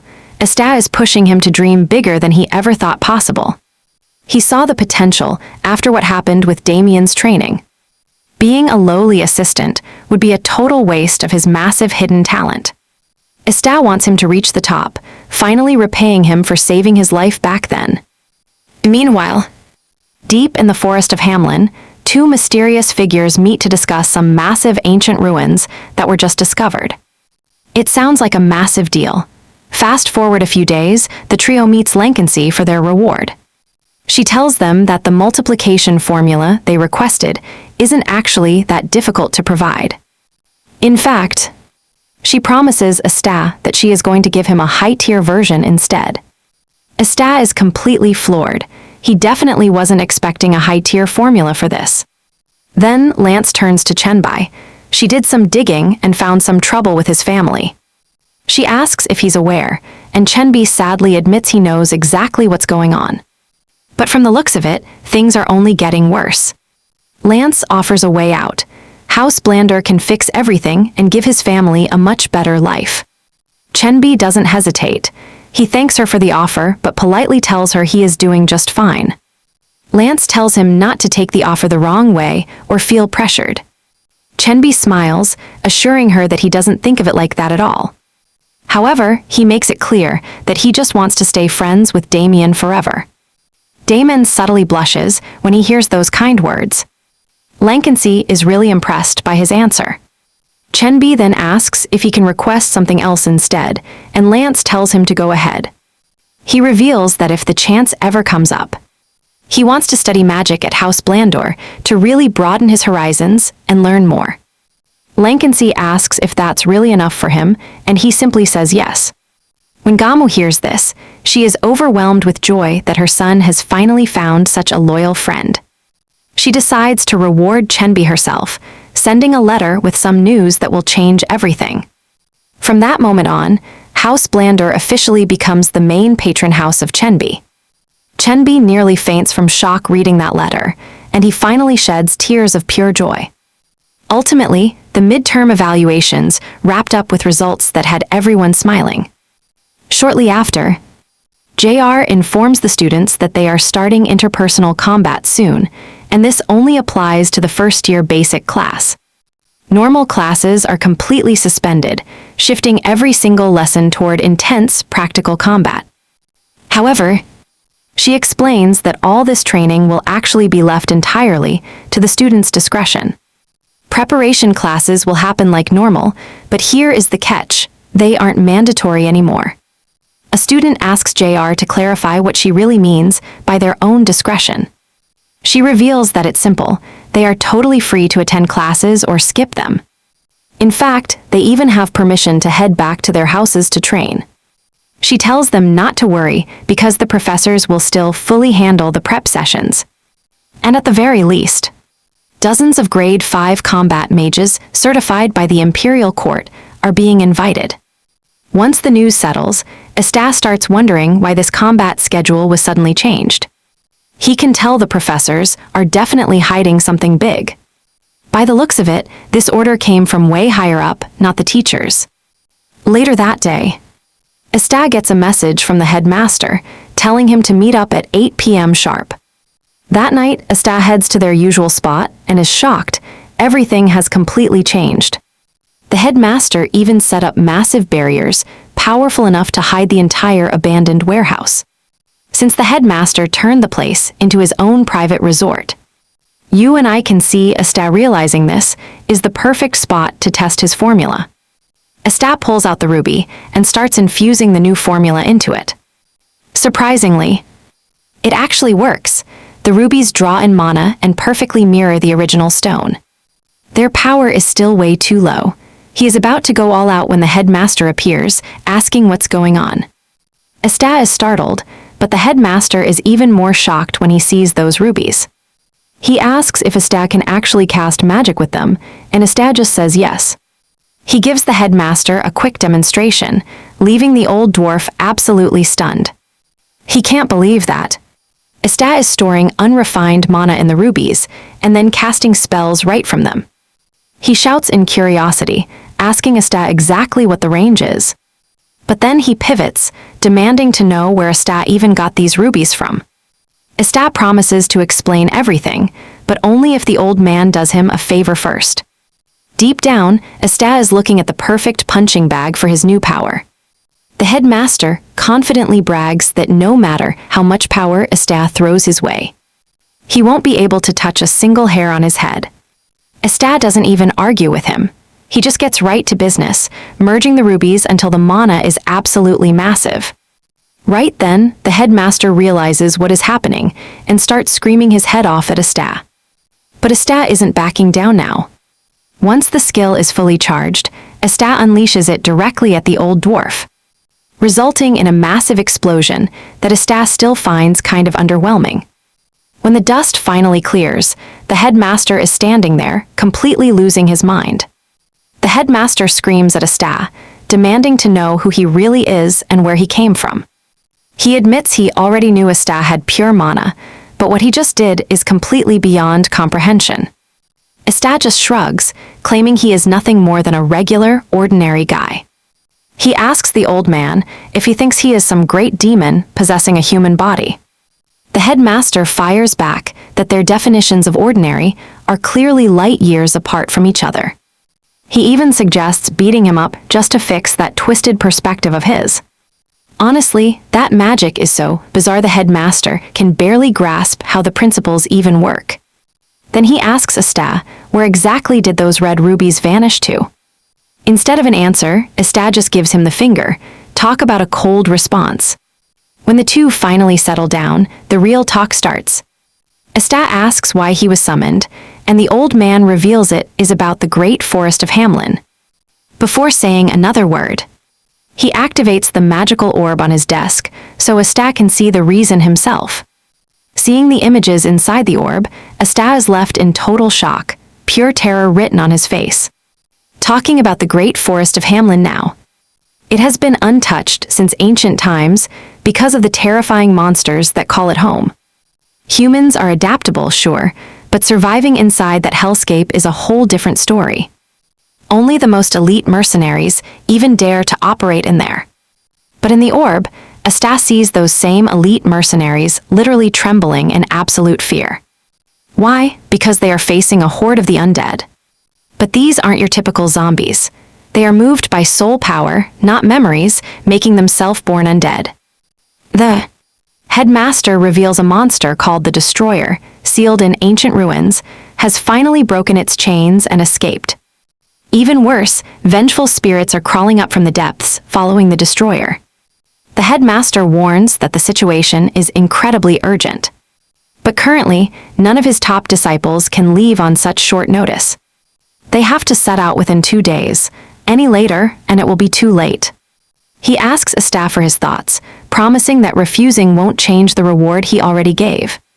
He is not about to take back what has already been earned. Just consider it a simple gift. A token for the younger generation, meaning no extra pay for this mission. The old man makes it clear, everything depends on Asta's own will. This isn't about material greed anymore, not when there are actual lives on the line. He is still warning Asta when Asta just cuts him off, saying he is open to going. The headmaster is completely stunned by that answer. Asta knows the old man is just worried about his friend in there. It is obvious that Guy won't back down, even if it ends up costing him his life. Look, Asta isn't some perfect saint, but he is not heartless either. He is not the kind of trash who bargains with someone else's survival. Honestly, Asta would have gone even if the old man told him no. He believes his growth lies in that forest. There is absolutely no way he is letting this chance slip through his fingers. Once they finish up, the headmaster hands over a special teleportation ticket. Just show this to the officials, and they will let him pass without any delay. He also throws in an artifact cloak, imbued with protective magic. Asta teases the old man, saying he is giving away so much he might not have anything left soon. The old man snaps at him to zip it. When the crisis hits, preparation time is over. Finally, he hands over a special mask, perfect for keeping a low profile during the dangerous mission ahead. He explains that with this mask on, his ally can always track him. Plus, based on those insane exam results, his official records are set. Everything will be registered under his real name. But he wants to know Asta's secret deal with House Blandor. Asta tells him not to sweat it. He will handle that mess on his own terms. Next, Asta fires off a letter to Chenbi and Damien, basically saying, I am heading out to train. Do not come looking for me. Damien doesn't even get mad. He just decides to level up himself. Later in Greentown, a city near the Hamlin Forest, Asta sits alone in a warehouse, plotting his next move. Elsewhere, the old man's pal Ern meets with a guide named Ray, who is supposed to lead the way, but Ray is absolutely terrified of returning to those woods. Oberon brings up the official escort contract between the 4th base camp and the city. Ray already took a massive 4 times advance payment, but now he's trying to back out. Ray mocks him, claiming there is no way he will find another guide on such short notice. He plays the victim card, whining that he just wants to stay alive. And everyone knows monsters could jump out from the shadows at any second. Truth is, Ray is just a scammer. He wants the cash but has zero intention of entering that forest. His plan, ditch Ern, take the gold, and retire in some quiet little village somewhere. Right on cue, Asta suddenly appears in the room. Wearing that mysterious mask, the 2 guys freak out, demanding to know who the hell he is. Asta just ignores them, flipping the question back on Ern. Who are you? Once identified, Asta confirms he is indeed the headmaster's student. He is in the right spot. He tells Oberon to just address him as senior. When Ray sees Oberon's muscle has finally arrived, he plays it smart. He tells Oberon to take the map and go in alone. He acts like the map is some priceless treasure they desperately need. Oberon falls for it. He agrees, thinking he and Asta can handle things solo. Ray thanks him, grinning as he prepares to make a run for it. But Asta orders him to freeze. His voice turns icy.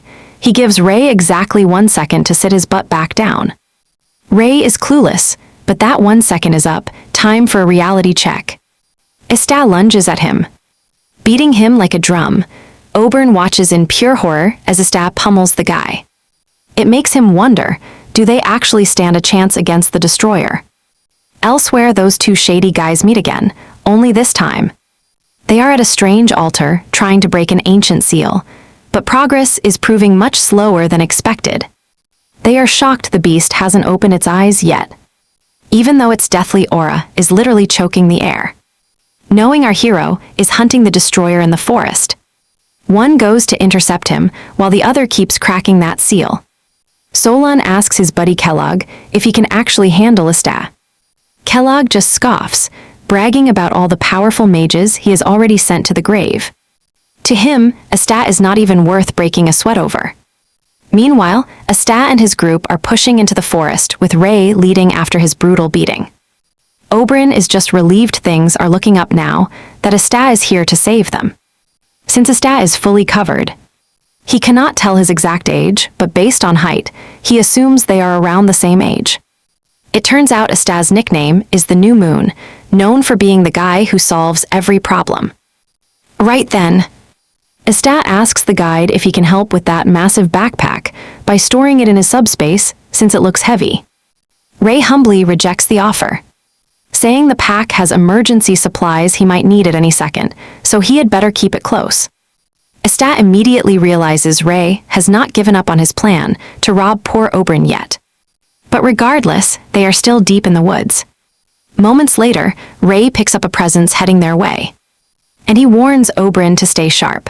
Suddenly, orcs on massive wolves come charging at high speed. Ray completely freaks out once he sees this, because they are still nowhere near the second base camp, which is supposed to be the orc territory. Oberyn is paralyzed with fear, but suddenly, the air fills with glowing red rubies. Before letting loose, Estat yells at Oberyn to get a shield up right now. The second those orcs are in range, Estat unleashes a devastating strike. As the rubies fly toward them, the orcs realize their lives are basically over. The hit connects, creating a massive explosion that forces Oberyn and Ray to shield their eyes.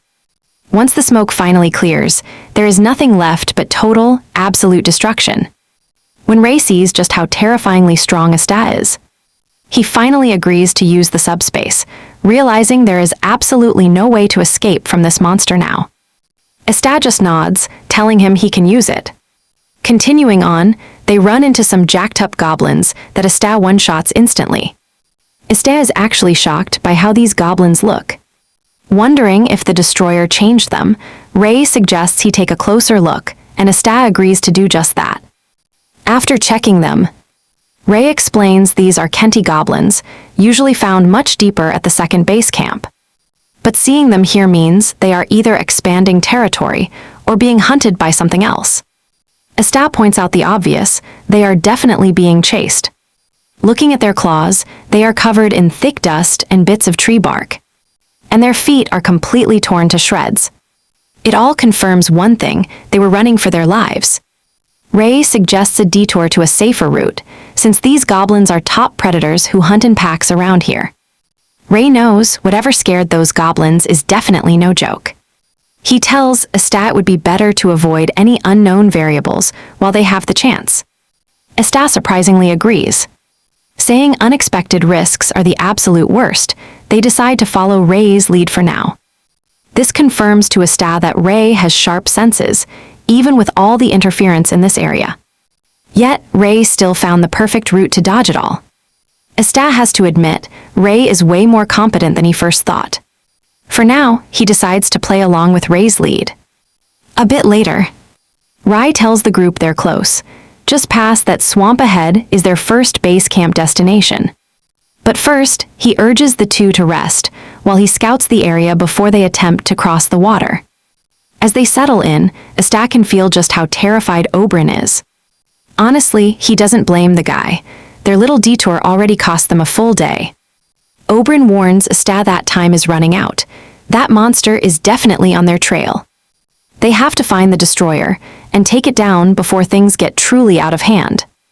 The guy is drowning in guilt, but instead of showing any sympathy, Estat just agrees with him. Why vent to him? Estat is a warrior, not a psychiatrist. He has zero patience for this. Suddenly, Ray returns with pure terror written all over his face. He screams at them to run. The ruler of the swamp is headed their way. Deep within the forest lies a hellish place called the Depths. And the swamp ruler is one of the ancient monsters that crawled out. Nobody knows why this primeval creature left the depths to claim these swamplands. Rai is frustrated. This legendary monster has not been seen in this area for many years. He wonders why it had to show up now, of all times, to block them. Estat asks if there is a way to go around the king's domain. The wetlands are massive, so surely they can just find a different path to cross, right? Rai shuts that down fast. The moment you touch that water, the monster has you. It will catch your scent and hunt you down to the very ends of the earth. Oberyn asks Rai how long it would take if they actually tried to take another route. Rai explains it is not that simple because any other way would require a massive detour. This is why guides work so hard to maintain this one direct path through the mud. If they decide to pivot now, it's going to cost them dearly. At best, it takes 10 days, at worst, an entire month. Oberyn is stunned, but safety comes first. No other choice. Oberyn is stunned, but he knows safety has to come first. As Rai asks if he should prepare the long detour route, Asta suddenly steps in. You and I know Asta isn't one to back down from a fight. Rai is absolutely shocked. He tries to explain that this monster has slaughtered Countess soldiers, powerful mages, and elite knights. But Asta tells him that he's got the whole situation completely wrong. They aren't just passing through, they are going to hunt and kill the swamp ruler. Rai realizes he is serious, and all he can do is sigh in frustration. Oberyn cuts in, telling Asta he doesn't have to go to such lengths. He is honestly just thankful they made it this far. Asta cuts him off. That monster is a problem that needs to be handled. He asks if he plans on freezing like this when they finally meet the destroyer. Albert tries to use a weak analogy. Asta isn't hearing it. The decision is made. They kill the ruler of the swamp first thing tomorrow. Since there is no changing Asta's mind. Oberyn realizes he needs to step up and find a way to help. Asta asks if he was really planning to just watch from the sidelines. Oberyn reveals his talent hasn't fully awakened yet. He calls it a gift, and he's sure it can help, a unique power known as overclock. Imagine a power that pushes a target's secret potential to its absolute breaking point for a brief moment. Asta is hooked instantly. He demands that Oberyn give him the full breakdown of how it works. Next morning arrives. Ern is up before the sun, getting every detail ready for the dangerous mission ahead. He is shocked to see Asta approaching in the distance, dragging a beaten Rai with him. Seems Asta caught him trying to escape again and decided to hand out another beatdown. Asta asks him which tree he likes best, since next time he will tie him there for the monsters to eat. Seeing that Asta is dead serious, Rai swears he is done running. After they finish breakfast and Asta reaches his absolute peak physical condition, the hunt begins. He asks Oberyn if he is ready, and the answer is a firm yes. As expected, Rai is totally not ready. Asta tells both of them to stay back while he handles the monster. Asta then marches right into the swamp. He needs the beast's attention. The second you enter its territory, this thing starts tracking you down. To really pique the monster's curiosity even further, he slices his hand open and lets his blood spill into the murky water. Moments later, a massive whirlpool erupts, and the swamp beast finally reveals its terrifying form. This thing is massive, towering high over Asta. While Oberyn and Rai are shaking, Asta doesn't even flinch. Asta casually looks back at Ern, telling him it is time to start his part of the plan. Ern triggers his skill, forcing Asta's hidden potential to burst forth with incredible force. Asta can feel the raw energy surging through every single one of his veins. He finally feels a sense of true freedom he hasn't tasted in a very long time. The monster lunges for him, thinking it has found itself an easy meal. But Asta is already airborne, taking the high ground to look down on the massive beast. He actually thanks the monster. Why? Because it's time to test his absolute limits. As we get the breakdown of how this overclock power actually functions, Oberyn admits he's not entirely sure how it works, but it supposedly shatters all known human limits. But there is a catch. He has to follow one very specific rule. Overclock only lasts 5 minutes. Anything longer than that, and things get extremely dangerous. The fight has to end in 5 minutes. Now, standing face to face with the monster, Asta summons a massive array of magic circles while deciding that 5 minutes is plenty of time to have some fun with this beast. He triggers fire magic, so intense the monster is engulfed in flames that keep burning even under the water. Oberyn and Rai simply cannot believe their eyes when they see flames burning right in the middle of the swamp water. Rai is stunned. The monster is already buckling, meaning Asta might actually be able to finish it off. Just then, Ray spots something terrifying. He screams for Asta to watch out because the beast is about to roar. Before the warning even leaves his mouth, however, the monster roars and the fire magic suddenly starts to vanish. Asta realizes the roar can actually disrupt the natural flow of mana itself. He's not even surprised. He wouldn't expect anything less from the absolute ruler of the swamp. Suddenly, Ray yells at Asta, telling him not to look it in the eyes. 3 seconds of eye contact will completely freeze his mana. Asta is stunned that Ray waited until this exact moment to mention such a crucial detail. Turns out Ray has always lived in fear. Meet the king of the swamp, a beast that kills mana and freezes your magic cold. Plus, its skin is legendary. Even a knight's ether just bounces right off that hide. That is why Ray's master warned him years ago. The only way to beat this king is to never fight it. But instead of running, Ray is looking at Asta. He actually thinks Asta has a real shot. He clenches his fist. He is choosing to put his faith in this monster. Asta glances at Ray. He promises a talk later. Ray agrees, but adds a reality check. They have to survive this first. Looking this beast in the eye for 3 seconds is suicide. Asta knows it. So he makes his move. Asta lunges, slamming rubies directly into the beast's eyes. It screams as its world goes dark. The creature claws at its face in agony. It blinks, only to see Asta diving right back into range. Bam! Asta connects with a heavy body blow. He triggers collision strike, sending a massive shockwave tearing through the monster's internal organs. It somehow manages to tank the hit. Asta admits it is tough, but tells the beast it is far too slow. It is time to end this dance once and for all. Since the monster was such good entertainment, Asta decides to show it a real grand finale. He draws in a massive surge of mana and ignites his latest skill, Explosive Annihilation. The monster takes the hit. Everything looks normal at first, until it swells from the inside and finally explodes. With the beast dead, Asta hits the water. He is completely spent, slipping into total unconsciousness.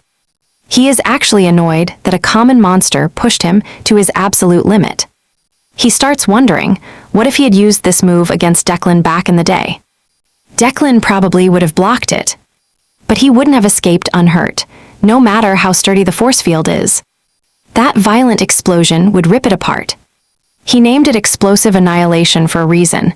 It leaves absolutely nothing but dust in its path. Meanwhile, every single move was being watched. Turns out, the spy in the shadows is actually Kellogg. He is stunned. Asta actually slaughtered the ancient beast he used as his little bait. And he did it all by jumping into a brawl and destroying the monster's eyes. Is Asta actually a mage? Kellogg isn't so sure. The amount of mana being burned here is just off the charts. Plus, he doesn't fight like any martial artist Kellogg has seen. Even though Kellogg could win too, he's still genuinely impressed by the kid.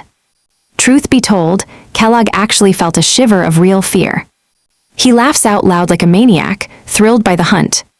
It hits him then. Asta is a hunter just like he is, a kindred spirit. He wonders how he looks through the eyes of a fellow hunter. Seeing how dangerous this world is getting, Asta realizes his preparation needs a serious upgrade. Not long after, Asta finally wakes up and asks Oberyn how long he was out for. Oberyn is relieved to see him awake. He tells him he has been out for 2 hours. Asta groans that his head is still spinning, but Oberyn explains it is just a side effect of overlock. Oberyn tells him not to worry. He kept the duration short, so the strain on his body should be minimal. All right, you and I are seeing that he will probably feel like this all day. Deep down, Asta feels like he is dying. His hands just will not stop shaking. He knows for a fact that Swamp would have claimed him without their help. But then he notices Ray is missing and asks Asta where he went. Just then, Ray pops out from the bushes, telling Asta not to worry because he has no intention of ever running away again. But then, Asta just tells him to shut his mouth and give him a location.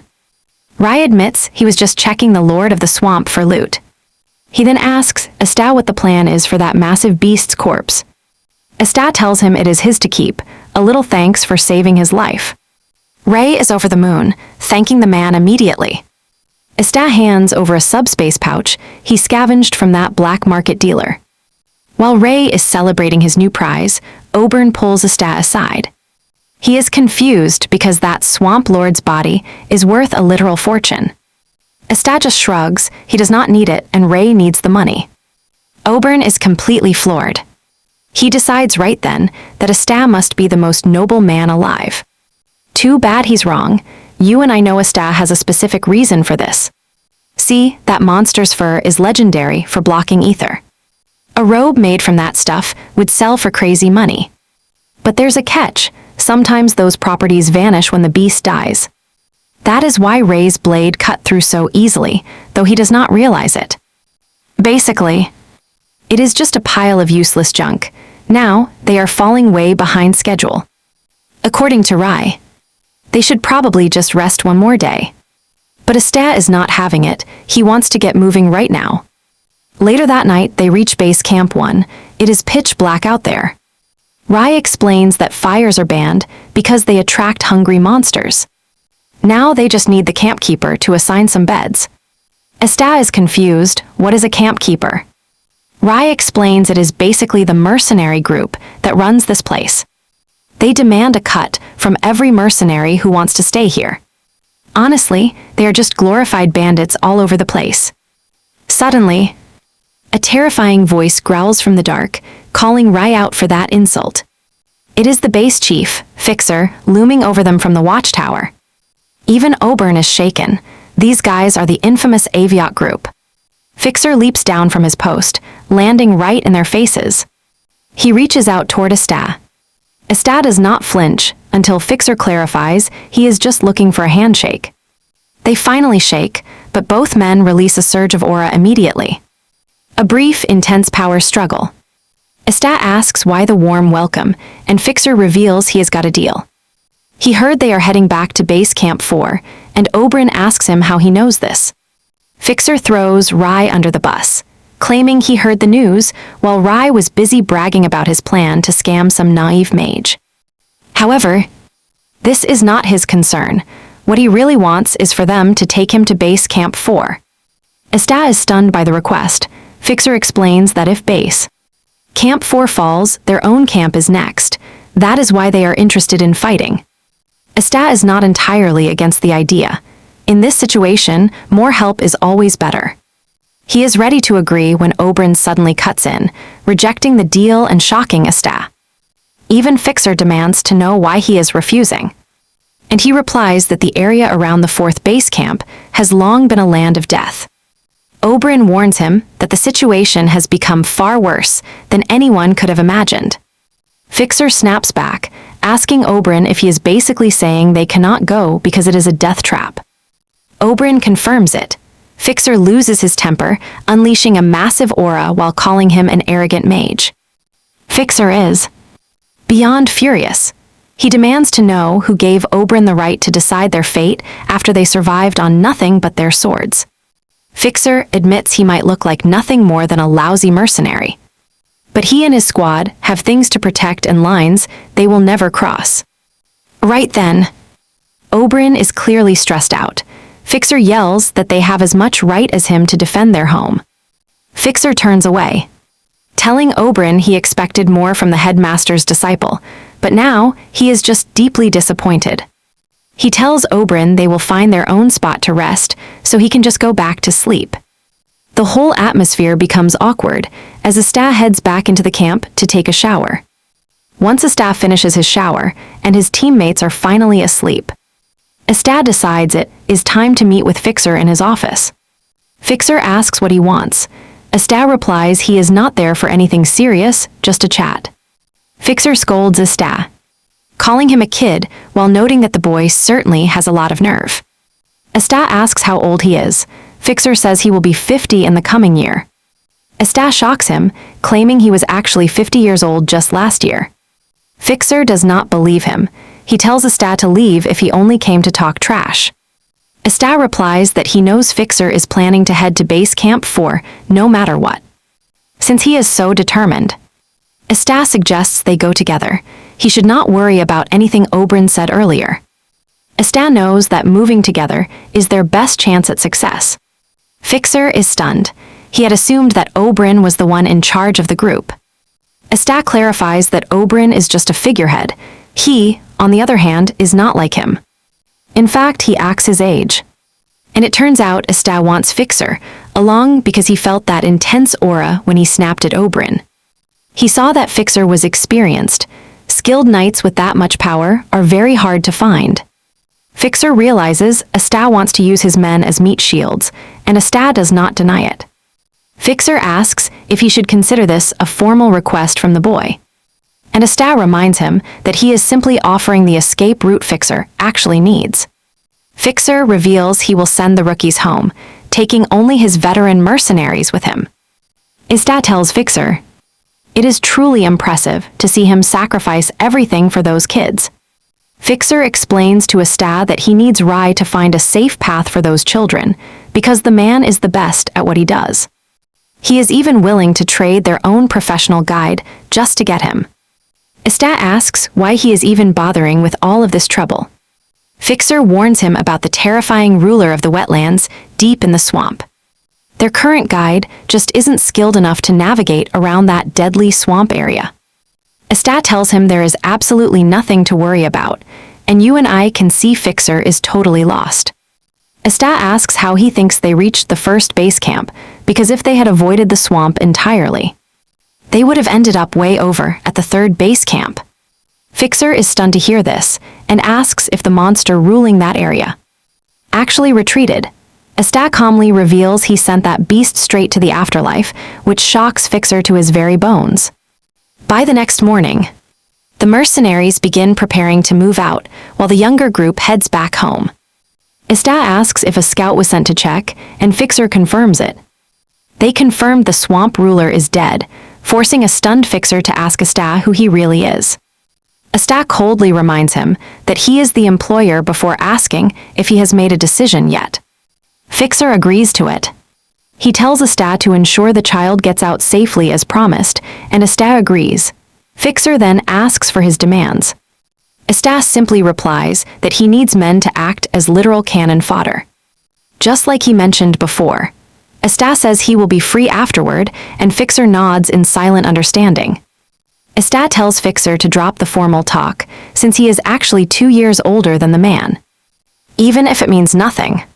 Fixer watches in disbelief, unable to accept that this young man is actually 2 years older than him. He starts wondering if Esta is some ancient mage who used a powerful rejuvenation elixir to stay young. One of Fixer's subordinates arrives to report that their preparations are finally complete. Fixer orders everyone to move because they cannot keep their employer, Esta, waiting any longer. After the men gather around, Fixer explains that the most experienced half of the group will head deep into the woods while the younger members head back outside safely. Fixer rallies his men, urging them to defend the prestigious name of Aviat. The mercenaries immediately start volunteering to see who gets to join the mission. Seeing their excitement, Fixer tells them all to just keep their mouths shut for now. He warns the younger ones that he won't listen to any complaints and suggests they get moving immediately. Despite Fixer's orders, they refuse to leave. Let's see how Esta handles this from the back. Rye appears and asks if the Aviat mercenaries are really joining them, and Esta confirms the news, asking if he is deaf. Rye thinks this is great since these legendary monster hunters have guarded this camp for nearly 200 years.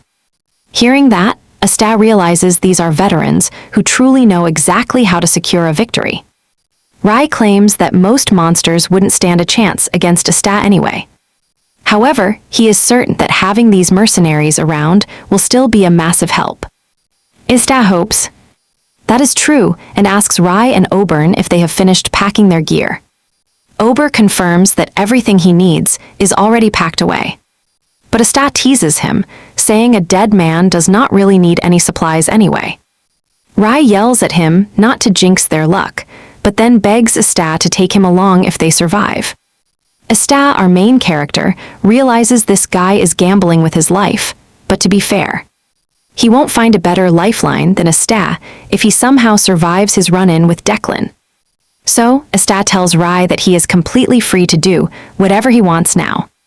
Rai thanks him sincerely. He promises to do his absolute best, though selling his soul is where he draws the line.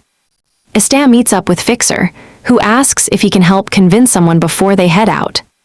Esta asks who and where. Fixer points him toward the target over at the second base camp. He needs Esta to head to the second camp and convince Chief Halig to join them. He mentions that even if Halig himself is unable to make it, he at least wants his second in command, since the guy is a tactical genius. Meanwhile, over at the second base camp, it looks like they are already packed and ready to march toward the fourth base camp. Halig's vice commander says they just need to clear out the facilities before leaving. But Halig shrugs it off. If goblins move in, no big deal, they will just take it back later. Deep down, the vice is worried. That plan only works if they actually make it back alive. Halig starts going on about how everything around them feels like total vanity. He thought being chief meant having it all, but it feels empty now. He tells his vice he hopes to die soon, just so the guy can take his seat and see the burden. The vice snaps at him, telling him to quit making those dark jokes like they don't matter. To be honest, he really doesn't like how Halig is acting so strangely out of character today. Halig just responds that maybe he is acting this way because his time is finally up. The vice stands there in total shock.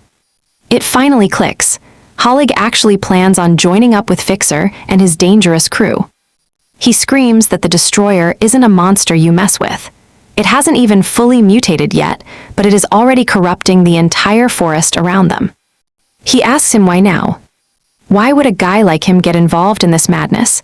It is completely unlike his usual self. Halig asks what kind of man he thinks he is. The vice replies that he always saw him as someone just looking for a massive payout.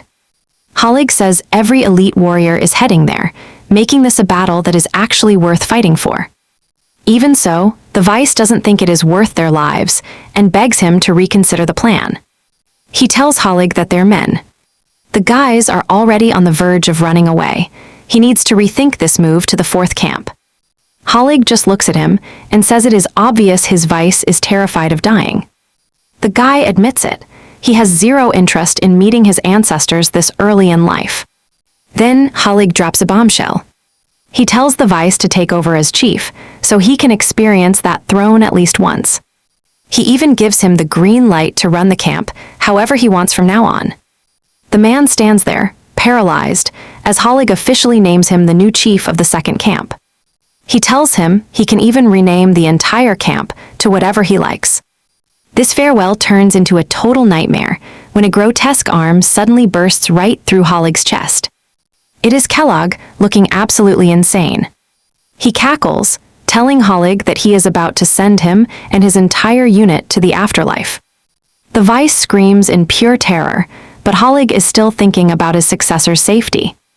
With his final strength, he kicks the guy high and far, away from the danger. Our new chief watches helplessly as his former leader falls at Kellogg's hands. Halig's final words are a simple command: live, because the entire burden of leadership now belongs to him alone. Well guys, that's the end. If you really liked this, comment next part in the comment section right down below. Make sure to hit subscribe. Ring the bell and like the video. We'll drag each image frame and we drag each image frame in to make the images run a drag drop into CapCut.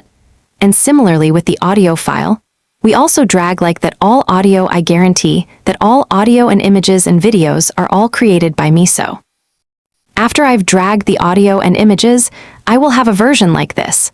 I will insert effects into each frame to create visual appeal for viewers finally. I will review the video one more time to see if there are any parts that aren't quite right, so after that, when everything is ready, inserting the right images and syncing the audio together, then we proceed to export the video for publishing. So this is the process that I create a complete video. Therefore, I really hope that the YouTube support team reconsiders their decision. Check. If there are any mistakes anywhere to help us return to the program earning money from YouTube, I sincerely thank you.